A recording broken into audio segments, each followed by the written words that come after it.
Alors aujourd'hui, c'est un avertissement. Il ne s'agit pas de vouloir bloquer éternellement la ville de Lyon, qui est quand même l'axe principal nord-sud en Europe, en pleine période de vacances. Donc le mot d'ordre, c'est de bloquer la ville de Lyon pendant 24 heures, en forme d'avertissement.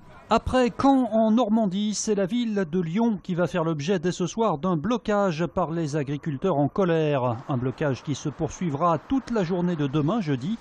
Le plan d'aide d'urgence à la filière présenté ce matin n'a pas calmé les éleveurs qui réclament avant tout de meilleurs prix. Parce que sans les prix, nous ne pourrons pas de toute façon rembourser les reports de prêts et de charges que l'État a annoncé ce matin. Donc reporter des charges à vitam aeternam, si on ne peut pas les rembourser à cause de prix trop bas, ça ne changera rien. Et ça, tout le monde aujourd'hui peut en faire le constat. Dès ce soir, les barrages filtrants vont donc être installés progressivement aux entrées de Lyon. Les agriculteurs se préparent à dormir dans les tracteurs. La mobilisation devrait être importante. Le Rhône a encore 6000 agriculteurs sur un petit territoire, donc on est encore très nombreux. On attend des centaines d'agriculteurs dès ce soir. Alors la mobilisation a dû être préparée en 24 heures. Donc on aura un effet dans le temps, mais on attend dès ce soir plusieurs centaines d'agriculteurs, bien sûr. Si certains agriculteurs se disent au bord du dépôt de bilan, d'autres ont peut-être trouvé la solution. C'est le cas d'Alain Palandre, éleveur de porc. Il a choisi avec son associé le circuit court. Une fois par semaine, il quitte sa ferme de Saint-Martin-en-Haut pour une autre ferme. En réalité, un magasin qu'il gère avec 10 autres producteurs. Derrière les étals, c'est lui qui sert les clients. On amène nos viandes fraîches, elles sont vendues dans le week-end. Et en début de semaine, on a toutes les viandes transformées, saucissons, Godivo, choses comme ça. Principal avantage, il contrôle sa marge. 10% du prix de vente de sa viande sert à faire tourner la boutique. On est loin des 50% pratiqués par la grande distribution, même si Alain a dû apprendre un autre métier. Les différentes salades, moi avant de venir ici, je ne savais pas forcément comment elles s'appelaient. On maîtrise nos prix, on maîtrise nos produits, on maîtrise la qualité.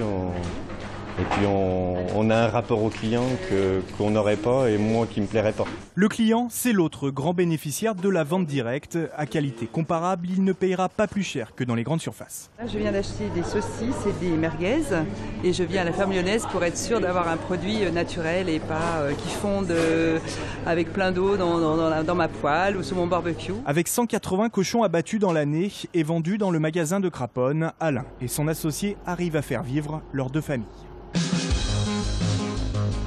Il y a un an, on a été racheté par Centro Motors. Ces gens n'ont dit que des mensonges. Depuis un an, ils n'ont tenu aucun de leurs engagements. Nouvelle mobilisation aujourd'hui des salariés de Centro Motors. Un plan social prévoit de supprimer 263 emplois dans l'entreprise de Gerland, ex-Fagorbrandt, reconvertie dans la fabrication de véhicules électriques.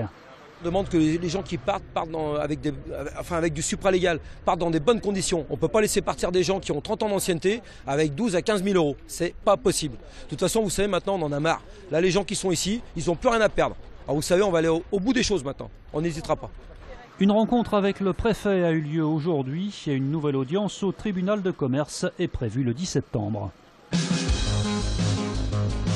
Vente aux enchères à la Cato, la faculté catholique de Lyon qui s'apprête à déménager sur le site des anciennes prisons va se séparer d'une partie de son mobilier. Il sera proposé aux enchères demain. Il y a vraiment des choses à tous les prix. On peut acquérir une paire de chaises pour 10 euros ou 20 euros. Le lustre que vous avez vu accroché ici au-dessus de moi est un lustre qui devrait faire 1 millier d'euros. Il y a des bibliothèques à 200 ou 300 euros et puis d'autres plus grandes qui devraient faire aussi aux alentours d'1 millier d'euros. La vente aux enchères aura lieu demain à 14h30 rue du Plat. Les objets sont visibles en exposition le matin.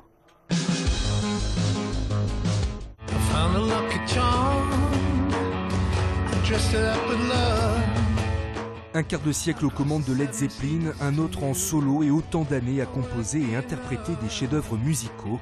Robert Plant, figure de l'histoire du rock'n'roll, sera à Lyon le 27 juillet au Grand Théâtre Romain pour les Nuits de Fourvière. Il y présentera ses derniers titres issus de l'album Lullaby and the Ceaseless Roar, sorti en septembre dernier, comme le lumineux Rainbow.